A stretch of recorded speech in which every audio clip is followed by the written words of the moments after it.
Assalamualaikum warahmatullahi wabarakatuh. Halo anak-anak, kembali di kelas Sejarah Indonesia. Di pertemuan minggu lalu, kalian sudah mempelajari mengenai pengertian sejarah, konsep manusia, ruang dan waktu, cara berpikir sejarah secara diakronik dan sinkronik, dan konsep perubahan dan keberlanjutan dalam sejarah. Oke, kali ini mari kita lanjutkan pembahasan kita mengenai perkembangan bumi dan munculnya makhluk hidup. Asal-usul bumi dan makhluk hidup. Ini merupakan planet bumi, alam semesta yang kita tinggali. Lalu, bagaimana proses terbentuknya alam semesta pertama kali? Para ilmuwan meyakini bahwa terbentuknya alam semesta berawal dari peristiwa Big Bang. Apa itu peristiwa Big Bang? Peristiwa Big Bang atau teori Big Bang adalah teori dentuman besar. Dalam teori ini menyatakan bahwa mula-mula alam semesta berupa gumpalan gas yang mengisi jagat raya. Gumpalan gas tersebut suatu saat meledak dengan dentuman yang amat dahsyat sekitar 13,7 miliar tahun yang lalu. Setelah itu, materi yang ada di alam semesta mulai berdesakan satu sama lain dalam kondisi suhu dan kepadatan yang tinggi sehingga tersisa energi berupa proton, neutron, dan elektron. Ledakan dahsyat tersebut menimbulkan gelembung-gelembung alam semesta yang menyebar ke seluruh penjuru membentuk galaksi bintang, matahari, planet, bumi, bulan, meteoroid. Pada awalnya, bumi berbentuk gumpalan panas yang berputar. Selanjutnya, bumi semakin dingin dan akhirnya berbentuk seperti bola padat. Perkembangan selanjutnya, proses evolusi alam semesta ini memerlukan waktu kosmologis yang sangat lama. Proses evolusi bumi dibagi menjadi beberapa tahap. Proses evolusi bumi secara geologi terbagi menjadi 4 tahapan. Tahapan yang pertama adalah Arkaikum atau Azoikum atau Arkeozoikum. Tahapan kedua adalah Paleozoikum. Tahapan ketiga Mesozoikum. Dan yang keempat Neozoikum. Tahapan pertama adalah masa Arkaikum atau Azoikum atau Arkeozoikum. Masa ini adalah masa tertua yang diperkirakan terjadi 2,5 miliar tahun yang lalu. Pada masa ini, keadaan bumi masih labil menyerupai gumpalan bola gas, dan kulit bumi masih dalam proses pembentukan dan belum ada tanda-tanda kehidupan karena temperaturnya yang sangat tinggi. Tahapan yang kedua adalah masa Paleozoikum. Masa ini berlangsung sekitar 350 juta tahun yang lalu. Zaman ini mulai terjadi perkembangan atmosfer dan hidrosfer serta kehidupan mikroorganisme bersel satu menjadi bersel banyak. Oleh karena itu, masa ini dinamakan pula zaman primer. Zaman ini terbagi menjadi beberapa periode, yaitu periode Kambrium, Ordovisium, Silur, Devon, Karbon, dan Perm. Tahapan yang ketiga adalah masa Mesozoikum. Masa ini adalah zaman sekunder atau zaman reptil yang diperkirakan berlangsung 245 sampai 65 juta tahun yang lalu. Dalam periode ini mulai muncul beragam hewan reptil, dinosaurus, gajah purba atau mamut, berbagai jenis burung, dan mamalia. Masa ini dibagi menjadi beberapa periode, yaitu periode Trias. Kondisi bumi pada periode ini menjadi kering dan tidak subur. Dan untuk pertama kalinya, dinosaurus dan reptilian laut berukuran besar muncul. Periode kedua adalah periode Jura. Pada periode ini, dinosaurus dan tyrannosaurus berkembang menjadi penguasa daratan, sedangkan ichthyosaurus menjadi pemburu di dalam lautan, dan pterosaurus merajai angkasa. Periode ketiga adalah periode kapur.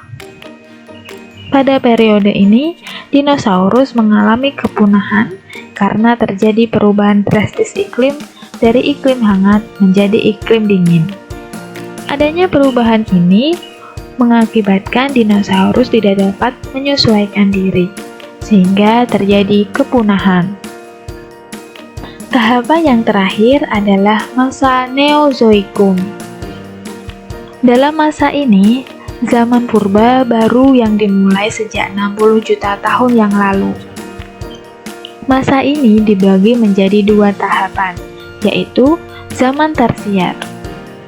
Pada zaman tersier dibagi menjadi beberapa masa, antara lain kala Paleosen, Eosen, Oligosen, Miosen, dan Pliosen. Dalam masa ini, muncullah jenis primata seperti kera. Yang kedua, zaman kuarter. Zaman kuarter dibagi menjadi dua kala, yaitu kala Pleistosen dan kala Holosen. Dalam kala Pleistosen, bumi mengalami pergantian kondisi muka bumi yang luar biasa. Masa ini ditandai dengan adanya dua masa, yaitu masa glasial dan masa interglasial. Selanjutnya, pada masa Holosen, ditandai dengan es di kutub yang sudah mencair dan meningkatnya permukaan laut dengan cepat. Makhluk-makhluk raksasa mengalami kepunahan. Di sisi lain, perubahan kondisi bumi tersebut memunculkan pulau-pulau baru termasuk Kepulauan Indonesia. Selanjutnya, terbentuknya Kepulauan Indonesia. Kendati telah memungkinkan muncul dan berkembangnya manusia purba pertama, keadaan bumi pada kala Pleistosen atau masa Neozoikum belum sepenuhnya stabil. Meski demikian, perkembangannya jauh lebih baik dibandingkan masa-masa sebelumnya. Faktor ketidakstabilan bumi di masa Neozoikum antara lain, yang pertama, adanya perubahan bentuk daratan akibat tenaga endogen dan eksogen. Yang kedua, perubahan iklim berupa es mencair dan atau membeku yang mengakibatkan perubahan suhu bumi dan luas daratan. Yang ketiga, letusan gunung api. Gabungan ketiga faktor tersebut, terutama gerakan endogen berupa pergerakan lempeng tektonik, juga ikut membentuk Kepulauan Indonesia seperti yang kita diami sekarang ini. Tenaga endogen atau pergerakan lempeng tektonik. Indonesia terbentuk dari 3 lempeng besar dunia, yakni lempeng Indo-Australia, lempeng Eurasia, dan lempeng Pasifik.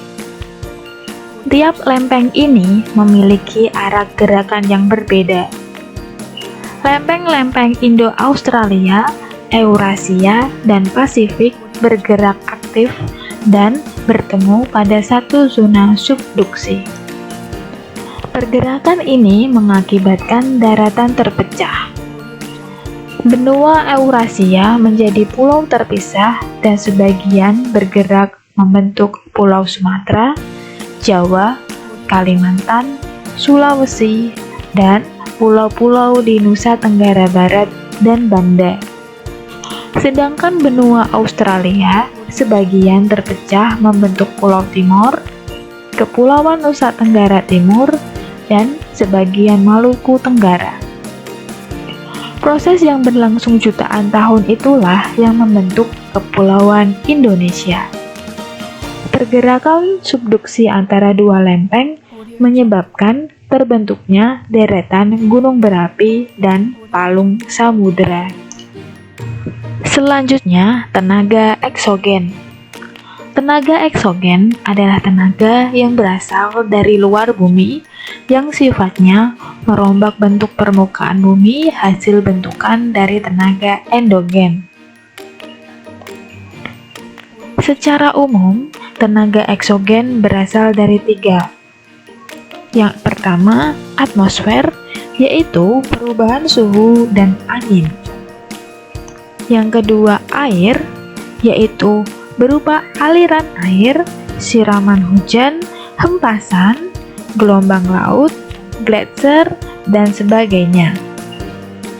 Yang ketiga adalah organisme, yaitu berupa jasad renik, tumbuh-tumbuhan, hewan, dan manusia. Selanjutnya, perubahan iklim. Perubahan iklim berupa turunnya permukaan laut 60-70 meter dikarenakan bagian terbesar air di dunia membeku atau zaman glasial, sehingga laut yang dangkal berubah menjadi daratan. Pada kala Pleistosen, bagian barat Kepulauan Indonesia mulai stabil terhubung dengan Asia Tenggara, sedangkan bagian Pulau Papua pernah terhubung dengan Australia.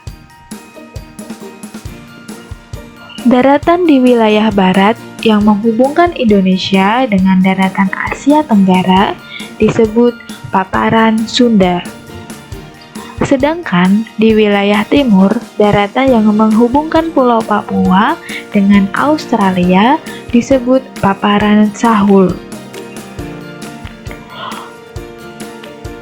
Hal tersebut mengakibatkan persebaran fauna di Indonesia memiliki kesamaan dengan fauna di daratan Asia dan Australia. Zona di antara paparan tersebut dikenal wilayah Wallace. Garis pemisah fauna ini dinamakan garis Wallace. Akan tetapi, bumi mengalami kenaikan suhu lagi dan mengakibatkan es mencair dan membentuk lautan luas yang menenggelamkan dataran rendah. Sehingga wilayah barat Indonesia bagian barat terpisah dengan Asia Tenggara dan bagian timur terpisah dengan Australia. Oleh karena itu, kita seringkali menemukan kesamaan fauna yang ada di wilayah barat dan timur, yaitu di wilayah timur faunanya memiliki kesamaan dengan fauna di Australia.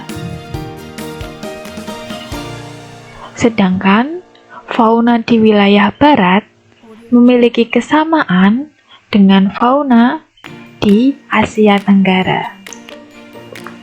Yang terakhir, letusan gunung api. Keadaan alam yang belum stabil tampak dari adanya letusan gunung api. Lempeng tektonik berupa massa batuan yang sangat besar sehingga energinya besar pula. Lempeng-lempeng yang terus bergerak ini pada suatu saat akan mengalami gesekan atau benturan yang cukup keras. Benturan antar lempeng dapat menimbulkan gempa, tsunami, dan meningkatnya kenaikan magma ke permukaan bumi. Itulah sebabnya Kepulauan Indonesia rentan mengalami kejadian gunung meletus, gempa bumi, dan tsunami. Itulah anak-anak penjelasan mengenai perkembangan bumi dan munculnya makhluk hidup. Tetap semangat dan selamat belajar. Wassalamualaikum warahmatullahi wabarakatuh.